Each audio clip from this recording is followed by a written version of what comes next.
Hi and welcome back to the website building tutorial series. On the screen right now is just a sample website for the one that we're going to be building throughout this series. You may recognize it from the introduction from the last tutorial. And we're going to start with our first part of building this today, and we're going to be working with Fireworks. Now Fireworks, just briefly, is a vector and bitmap combination design program. It has all sorts of handy web utility to it. We're going to do some pretty basic stuff and just build our first website to get that out of the way. First thing we're going to do is create a new document, and I'm going to make mine, I guess we'll go with 900 pixels by 600 pixels, and I'm going to put mine on, for now, a white background. Now the only time that this width really becomes important is because we will be designing our website around these restrictions, but if you pick a width that you don't like at the beginning, you can always change it down here in canvas size. Now the first thing we're going to want to do is build our background. This is going to be the kind of rounded thing you see around here, and just give it a little bit of a sense of popping up off the page. So to do that, we're going to start with our layer 1, and I'm just going to rename layer 1 rectangles. And then I'm going to come over here, I'm going to click this and make sure I've got my rectangle tool, and I'm going to have a white fill with a black outline, and I'm just going to draw a rectangle.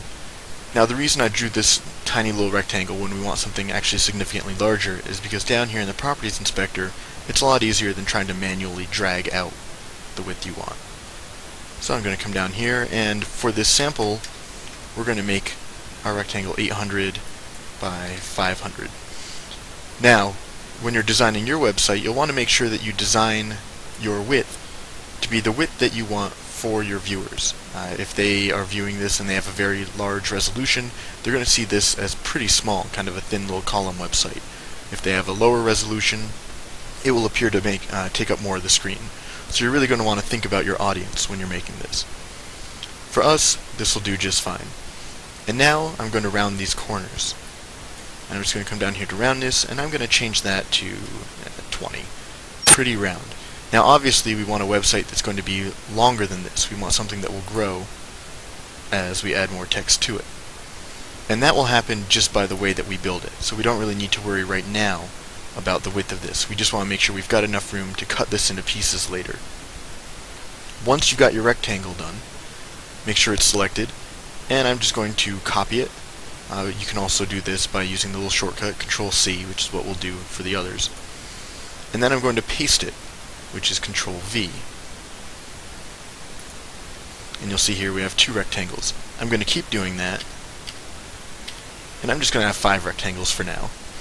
The reason we're building this is because we are going to cut some of these up, and we want to make sure that we have others to work with for other parts. Now, it looks like we still have only 1 rectangle, and that's because, as you can see, they are all stacked on top of each other. Next, I'm going to make a new layer. Over in your Layers panel, drop down to the bottom, and you'll see New Duplicate Layer. Click that, and it gives you, ta-da, a new layer. Let's make this one background.